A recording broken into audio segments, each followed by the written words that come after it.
gabadhan shaqaysa guryaha badi dabka soo lacag horeysa dabka hal horeysa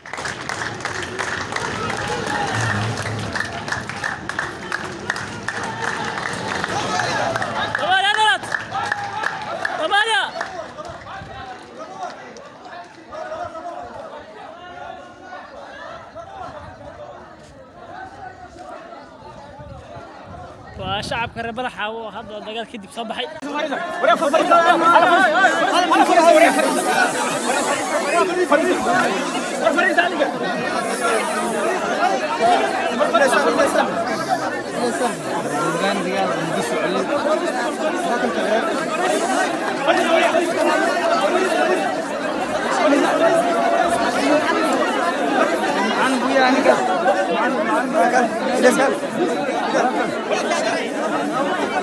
Ini kan